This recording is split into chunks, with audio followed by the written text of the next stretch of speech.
সুপ্রভাত বন্ধুরা, কেমন আছো তোমরা সবাই? আশা রাখছি সকলে ভালো আছো।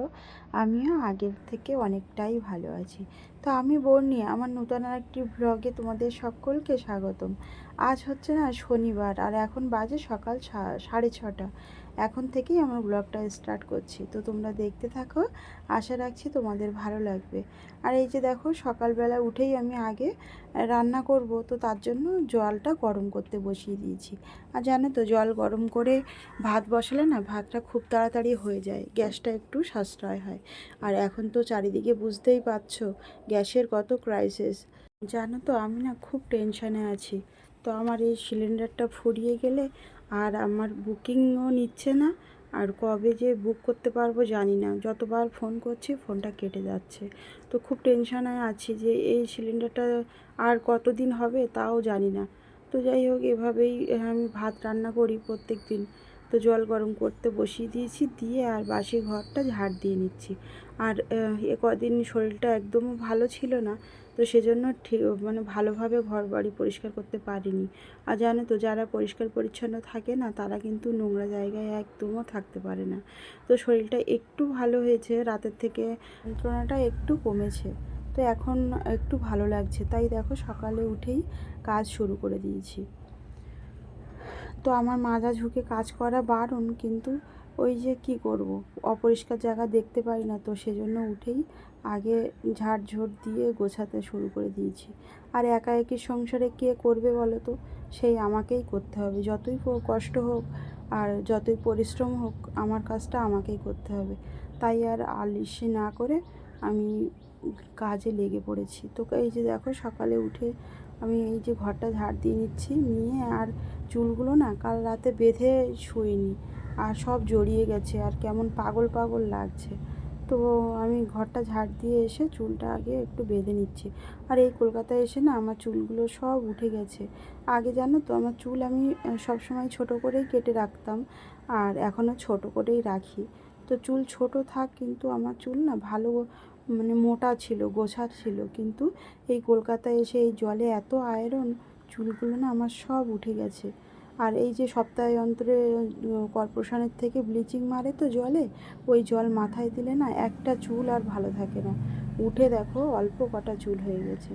আর তারপরে রাতে গ্যাস মুছে রেখেছিলাম, তবু বাসি গ্যাস বলে একটু গ্যাসটা মুছে নিলাম, নিয়ে আর এই যে রাতে আর বাসন মাজিনি, ওইভাবে রেখেছিলাম, তো রাতের বাসন কটা মেজে নিচ্ছি। অল্প কটাই বাসন ছিল, আর কালকের আদির বাবা কিছুটা মেজে দিয়েছিল। তো রাত্রে খাওয়া দাওয়া করা বাসন কটাই আছে, আর কাল দুপুরের বাসন আদির বাবাই মেজেছিল। তো দেখো, এই যে আমি বাসন মাজছি। আর আমি যখনই অসুস্থ হই আমাকে একমাত্র মানে আদির বাবা ছাড়া আর তো কেউ দেখার লোক নেই। তো আদির বাবা অনেকটাই দেখে গো, অনেক সময় আমার অনেক কাজ করে দেয়। তো যখন না পারি তখন বাসনও পর্যন্ত মেজে দেয়। তো এর জন্য একটু আমার কষ্টটা কম হয়, যে মানে অসুস্থ হলে তবুও তো বোঝে আমাকে, যে ও পাচ্ছে না, তা ওর কাজটা করে দিতে হবে। তো এই ছোটো ছোটো বিষয়গুলো যদি সবাই একটু মনে রাখতো বা সবাই ভাবতো, তাহলে প্রত্যেকটা সংসার কত সুখের হতো বলো তো। কিন্তু সবাই তো সমান নয়। তো ওই জন্য এখন চারিদিকে কত রকম কত কিছু সমস্যা।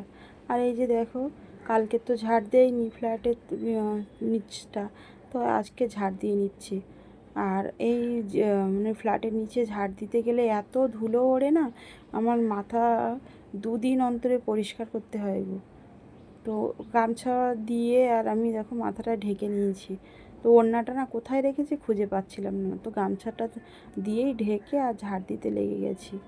যতই মাথা ঢাকি, কিন্তু সেই ধুলো কী করে যে মাথায় ভরে যায় তো বুঝতে পারি না। তারপরে দেখো চলে এসেছিলাম ঘরে, এসে ভাত বসাতে গিয়ে দেখি না বালতিতে চাল অল্প আছে। তো আজকের তো মাসের নেই নেই করে 4-5 তারিখ হয়ে গেল। তো চাল কালকে রাদির বাবা নিয়ে এসেছিলো। আমাদের মাসের প্রথমেই এই গ্রোসারি বাজারগুলো করে মানে করা হয়। তো এখনও মশলা বাজারে যায়নি ও, কালকের গেছিলো চালটা আনতে, তো চাল এনে রেখে দিয়েছিলো আর রাত্রে ঢালেনি। তো সকালে আমি ভাত বসাতে গিয়ে দেখি চাল না ঢাললে হবে না। তো সেজন্য দেখো আমি বস্তাটা কেটে নিচ্ছিলাম, আর আমি না প্রথমে উল্টো দিক দিয়ে কেটে ফেলেছিলাম বস্তাটা। তো ওই জন্য আর খুলতে পারছিলাম না। তো তারপরে আবার সোজা দিক দিয়ে কাটলাম, কেটে আর বস্তাটার মুখ খুলেছি। আর এই সেলাইগুলো কেমন একটা থাকে না, এক মাথা খুলে এক মাথা কেটে আর টান দিলে একদম খুব তাড়াতাড়ি খুলে দেয়। তো ওইটাই পাচ্ছিলাম না। তো তারপরে চেষ্টা করার পরে অনেক সময় পরে পেরেছি। পেরে দেখো চালগুলো ঢেলে নিচ্ছি। তো এতটা চাল তো আমি আর উঁচু করে ঢালতে পারবো না, তো সেজন্য বাটি দিয়েই চালগুলো কাটিয়ে নিলাম। তো কিছুটা কম হয়ে গেছে, তারপর ভাবছি যে বসে বসে আর কত সময় ঢালবো, একেবারেই বস্তা ধরে ঢেলে নিই। আর আমার না কোমরের সমস্যা, তো ভারী জিনিস তোলা বারণ, কিন্তু ওই যে ওই একটা কাজ ওই বসে টুকুর টুকুর করতে আমার একদম ভালো লাগে না। আর এই যে আমি ওই বস্তা উঁচু করে ঢেলেছি, তো তাই আদির বাবা দেখে খুব বকছিল। ও এখনও ঘুমের থেকে ওঠেনি, ও বলেছিল ঢেলে দেবে। তো আমি ভাবলাম যে সারাদিন পরিশ্রম করে আর এত সকালে ডাকবো, থাক আমি নিজেই ঢেলে নিই বলে আর ঢেলে নিয়েছি। নিয়ে দেখো ভাতটা বসিয়ে দিচ্ছি। আর জলটা তো গরম করতে বসিয়ে দিয়েছি ওদিকে, আর এই যে চালটা ধুয়ে এনে কিছু সময় পরে রান্না বান্না করে নেব। তো তোমাদের সঙ্গে আবার পরে দেখা হচ্ছে।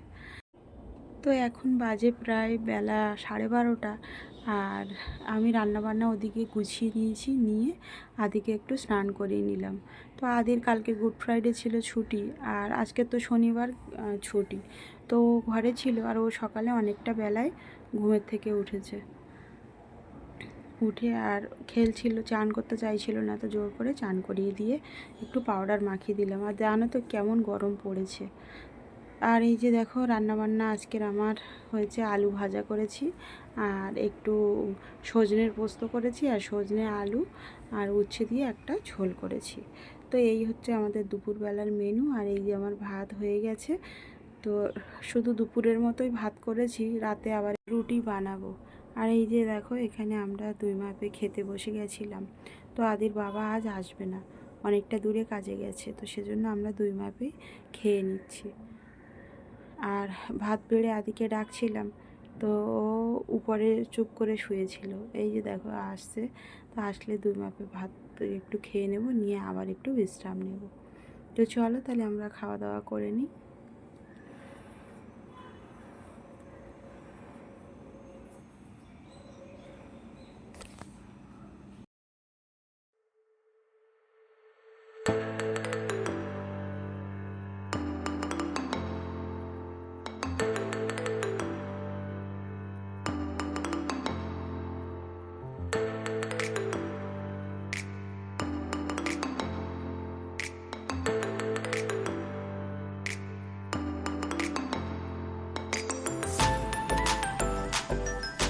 খাওয়া দাওয়া পর্ব শেষ করে এই যে দেখো একটু বিশ্রাম নিতে শুয়ে পড়েছি।